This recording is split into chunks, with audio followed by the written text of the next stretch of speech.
Assalamualaikum warahmatullahi wabarakatuh. Perkenalkan kami dari kelompok 8 kelas B mata kuliah Pegadaian Syariah yang diampu oleh Bapak Trisna Wijaya SII MSY. Yang beranggotakan saya Dea Rosmayana, kemudian ada Muhammad Rifki Muharam selaku ketua kelompok, kemudian ada Resa Rosmayanti dan ada Ribda.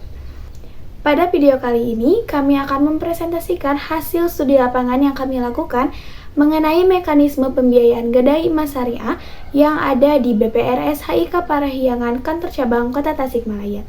Yuk simak videonya. Industri keuangan yang semakin berkembang khususnya pada lembaga keuangan mikro syariah yang berperan penting dalam hal pemberdayaan masyarakat. Masyarakat kecil yang mengalami kesulitan mengakses pinjaman dari pihak perbankan karena beberapa alasan seperti persyaratan yang sulit dipenuhi, kemudian jaminan yang tinggi, dan proses yang begitu panjang mengakibatkan mereka beralih kepada pihak lembaga keuangan mikro syariah untuk melakukan pembiayaan atau mencari sumber pendanaan. Nah, salah satu produk yang ada pada lembaga keuangan mikro syariah ini adalah Gadai Emas. Gadai Emas Syariah menjadi salah satu alternatif bagi masyarakat yang mencari sumber pendanaan. Selain prosesnya yang lebih sederhana, serta tidak ada jaminan yang begitu rumit, Gadai Emas Syariah juga sudah berdasarkan pada prinsip-prinsip syariah. Selanjutnya akan dijelaskan oleh rekan saya. Oke teman-teman, jadi Gadai Emas ini merupakan salah satu pembiayaan yang diberikan oleh pihak BPRS HIK Parahyangan kepada nasabah. Menurut hasil wawancara yang kami dapatkan bersama salah satu petugas di sana, Gadai Emas ini merupakan salah satu pembiayaan dengan jaminan yang bisa dikatakan aman. Itu karena diakibatkan oleh beberapa hal, yaitu yang pertama, adanya kualifikasi surat dari toko emas. Jadi surat yang ada dari toko emas itu dapat membantu pihak bank untuk melihat kualifikasi dari emas yang akan dijadikan jaminan oleh nasabah, dan itu juga menjadi kekuatan untuk nasabah itu sendiri supaya dapat melakukan pembiayaan dengan aman melalui Gadai Emas, karena emas yang akan nasabah itu jadikan jaminan telah terkualifikasi. Selanjutnya yaitu dilakukan terlebih dahulu pengecekan kadar emasnya. Pengecekan kadar emas ini dilakukan untuk menentukan taksir harga pembiayaan dari kadar emas yang dijadikan jaminan oleh nasabah. Nah, kalau kadar emasnya bagus tuh, itu akan menjadi keuntungan tersendiri untuk nasabah dalam melakukan pembiayaan. Nah, untuk yang terakhir, jaminan atau emas yang akan digadaikan itu akan disimpan oleh pihak BPRS. Jadi nanti emas itu akan disimpan oleh pihak BPRS, kan ini termasuknya gadai. Jadi barang jaminan disimpan oleh pihak BPRS. Apabila jangka waktu gadai nasabah itu telah selesai dan nasabah telah melakukan pelunasan atau pembayaran, jadi si emas tersebut bisa kembali lagi kepada nasabah. Lalu gimana sih mekanisme pembiayaan Gadai Emas Syariah yang dilakukan pada BPRS HIK Parahyangan Kantor Cabang Kota Tasikmalaya ini? Mekanisme pembiayaan Gadai Emas di BPRS HIK Parahyangan Kantor Cabang Kota Tasikmalaya. Yang pertama, nasabah datang pada kantor Gadai di BPRS HIK Parahyangan dengan membawa data diri, dapat berupa KTP atau SIM, membawa surat kepemilikan perhiasan emas atau logam mulia, serta membawa barang agunan yang dapat berupa perhiasan emas atau logam mulia dengan kadar minimal 16 karat.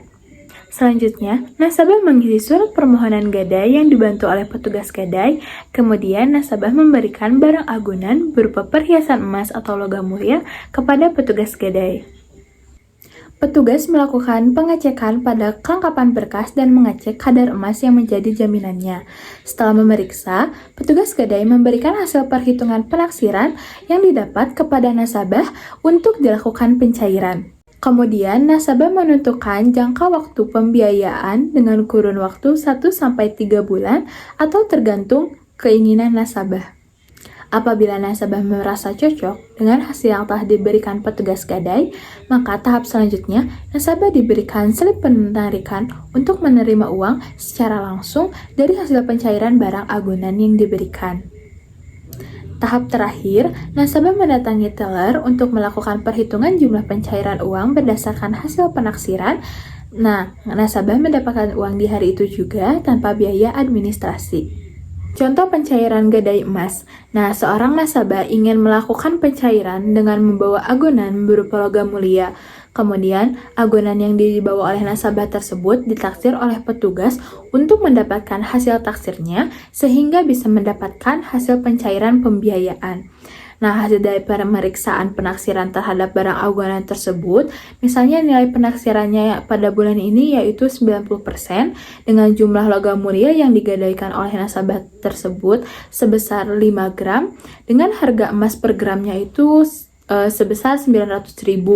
Maka perhitungannya yaitu jumlah kadar emas dikalikan dengan harga, yaitu 5 gram emas dikalikan dengan harga 900.000 maka menghasilkan 4.500.000.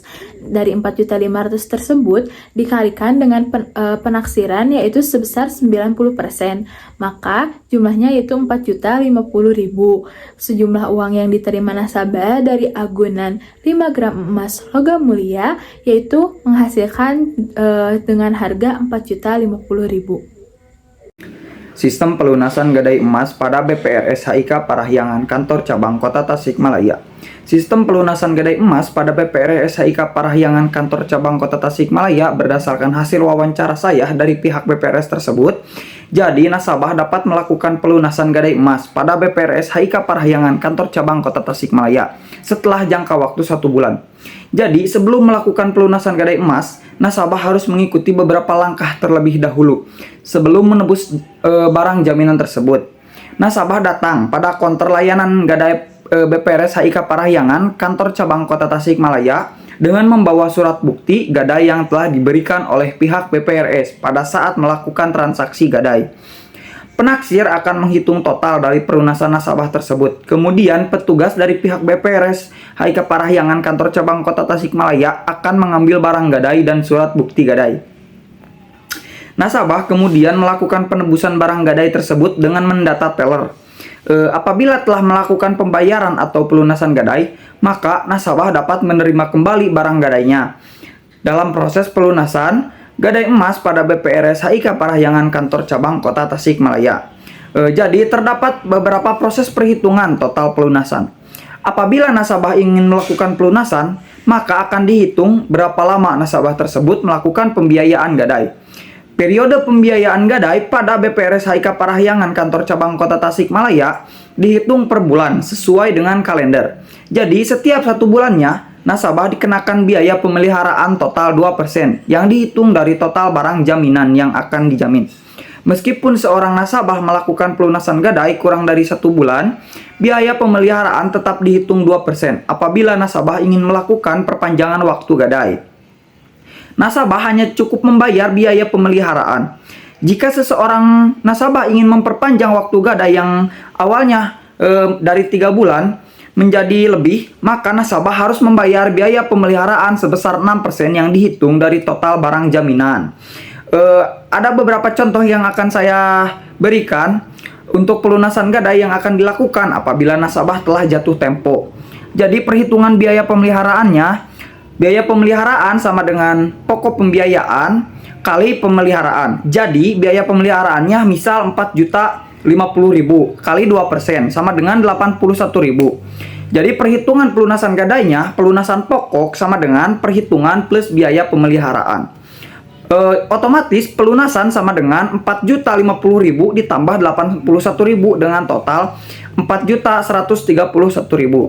Baik, kembali lagi bersama saya. Di sini saya akan menyampaikan mengenai mekanisme perpanjangan gadai emas di BPRS HIK Parahyangan Kantor Cabang Kota Tasikmalaya.